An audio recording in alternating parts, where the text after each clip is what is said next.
Hello guys, welcome back to my channel. मेरा नाम है प्रिया दत्तो। तो आज का टॉपिक है इंटीग्यूमेंट्री सिस्टम। तो इस टॉपिक में हम लोग आज पढ़ेंगे कि इंटीग्यूमेंट क्या होता है, उसका कंपोनेंट्स क्या क्या है। ठीक है, तो इंटीग्यूमेंट क्या होता है? इंटीग्यूमेंट का मतलब होता है स्किन। अगर इंटीग्यूमेंट वर्ड कहीं पे भी दिखे ना तो उसका मतलब समझ लेना ये स्किन के बारे में बात कर रहा है। ठीक है, तो इंटीग्यूमेंट जो होता है वो क्या होता है? स्किन होता है। तो हम लोगों को पता है हमारा जो बॉडी है उसका लार्जेस्ट ऑर्गन क्या है? स्किन होता है।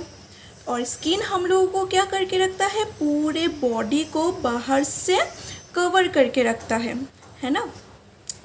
तो सपोज़ मान लो हम रेनी सीज़न में रेनकोट पहनते हैं, है ना। रेनकोट किस लिए पहनता है?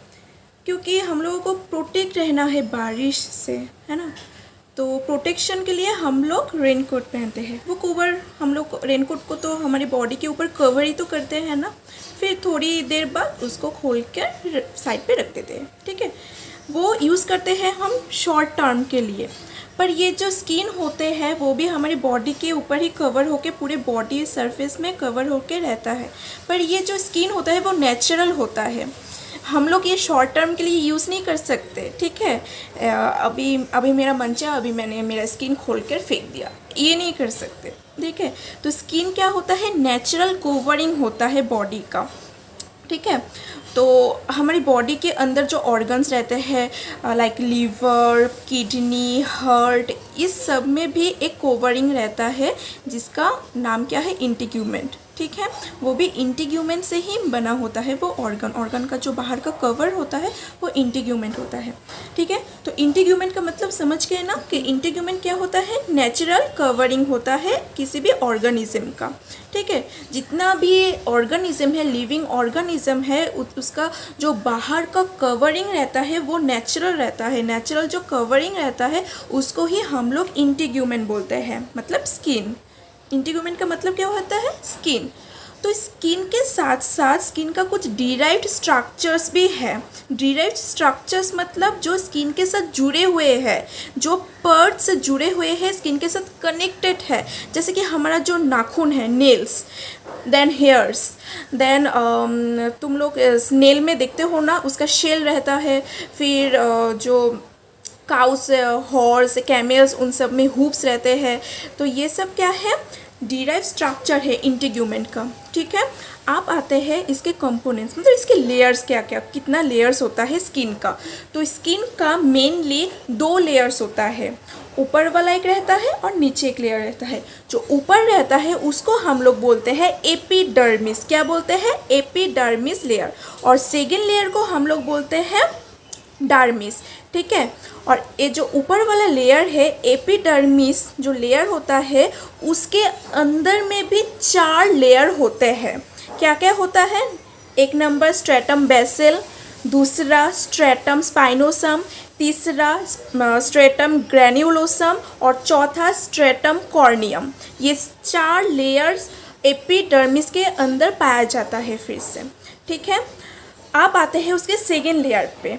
उसका जो सेकेंड लेयर होते हैं वो क्या होता है? वो जो सेकेंड लेयर डर्मिस होते हैं, डर्मिस कनेक्टिव टिश्यू से बनता है। कनेक्टिव टिश्यू का कंपोनेंट्स रहता है डर्मिस से, यानी कि उसमें ब्लड वेसल्स रहता है, उसमें ब्लड की सप्लाई रहता है।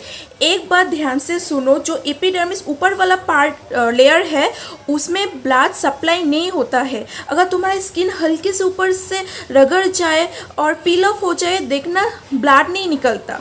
अगर डीपली कट हो जाए और ब्लड निकलना शुरू हो जाए तभी समझ लेना कि तुम्हारा जो डर्मिस लेयर है वो कट गया है। ठीक है, क्योंकि डर्मिस में ब्लड सप्लाई होता है, मतलब उसमें ब्लड वेसल्स और हेयर फॉलिकल्स। अब फॉलिकल्स क्या है? फॉलिकल्स मैं ये बाद में बताऊंगी। ठीक है, hair follicles, then sweat glands, sebaceous glands, ये सब ग्लैंड्स और ब्लड वेसल्स प्रेजेंट रहता है डर्मिस लेयर में। ठीक है, और ये जो डर्मिस लेयर है इसके अंदर में भी 2 लेयर्स पाया जाता है। एक का नाम है हाइपोडर्मिस और दूसरा है डर्मिस प्रोपर।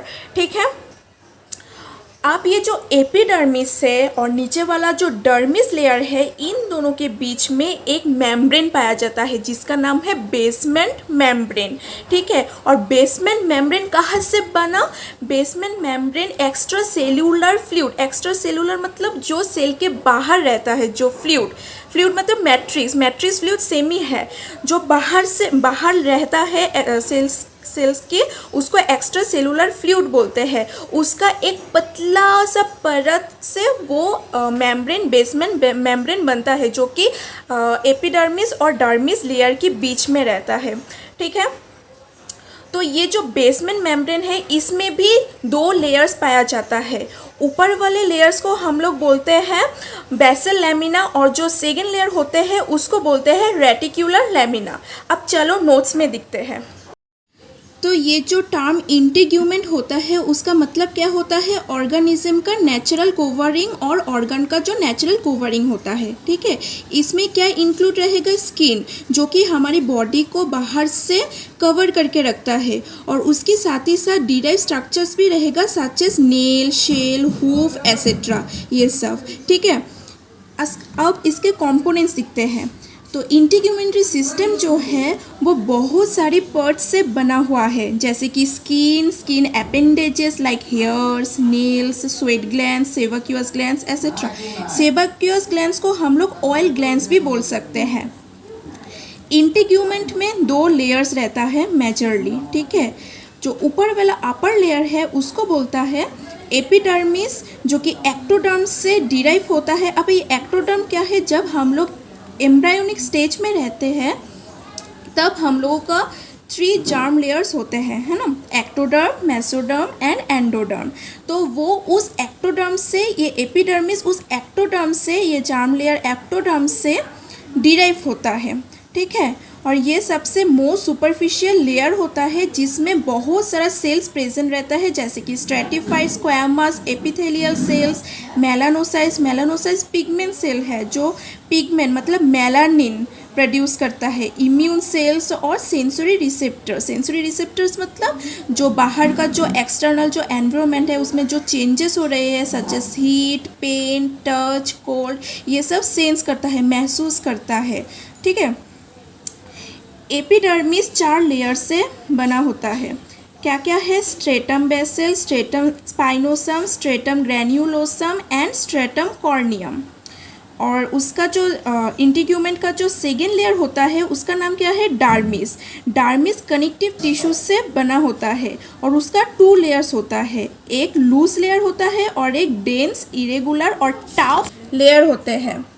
दोनों ही लेयर में कनेक्टिव टिश्यू का कंपोनेंट्स प्रेजेंट रहते हैं, जैसे कि ब्लड वेसल्स भी, हेयर फॉलिकल्स भी रहेगा, स्वेट ग्लैंड्स भी रहेगा और बहुत सारा कुछ रहेगा। ठीक है, तो डर्मिस का 2 लेयर्स का नाम क्या है? डर्मिस प्रोपर और हाइपोडर्मिस। डर्मिस प्रोपर बहुत ही टफ लेयर है जिसमें कोलाजेनस मतलब प्रोटीन, एक प्रोटीन का स्ट्रक्चर, ठीक है, प्रोटीन का कोलाजेनस कनेक्टिव टिश्यू का सेल्स और फाइबर्स प्रेजेंट रहता है। उसके साथ ही साथ क्या प्रेजेंट रहता है? Blood vessels, pigment cells, smooth muscles, ये सब। हाइपोडर्मिस क्या है? हाइपोडर्मिस बहुत एक लूज, ढीला कनेक्टिव टिश्यू से बना हुआ होता है और उसमें बहुत सारा एडिपोज टिश्यू प्रेजेंट रहता है। एडिपोज मतलब फैट, मतलब हाइपोडर्मिस लेयर में बहुत फैट होगा। ठीक है, उसके साथ साथ ब्लड वेसल्स रहेगा, नर्व रहेगा जिसके थ्रू ब्लड सप्लाई होगा, और जो ब्लड वेसल्स और नर्व होगा वो सब क्यूटेनियस टिश्यू से पास होगा। ठीक है, और एपिडर्मिस और डर्मिस के बीच में बेसमेंट मेम्ब्रेन होगा।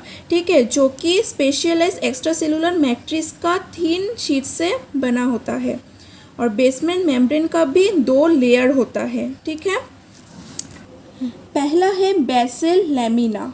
तो देखो, ये रहा हमारा एपिडर्मिस और ये रहा हमारा डर्मिस लेयर। ठीक है, तो इसके बीच में बेसमेंट मेम्ब्रेन रहेगा। बेसमेंट मेम्ब्रेन का भी 2 लेयर्स होता है। ठीक है, तो ये जो ऊपर वाला लेयर्स होता है वो एपिडर्मिस से बना हुआ होता है और इसमें बहुत सारा प्रोटीन्स रहेगा, जैसे कि कोलाजेन, ग्लाइकोप्रोटीन्स, लैमिनिन, एंटीसिन, प्रोटियोग्लाइकेंस, ये सब। और जो नीचे वाला लेयर है बेसमेंट मेम्ब्रेन का, वो डार्मिस लेयर से बना हुआ होता है और उसमें रेटिकुलर फाइबर्स रहेगा। फाइबर्स क्या होता है? थ्रेड लाइक स्ट्रक्चर होता है ना, धागा की तरह एक स्ट्रक्चर होता है। और ये जो रेटिकुलर लैमिना है वो ये बेसल लैमिना से मोटा होगा, ठीक है, थिक होगा। तो आज के वीडियो में इतना तक ही। Thank you.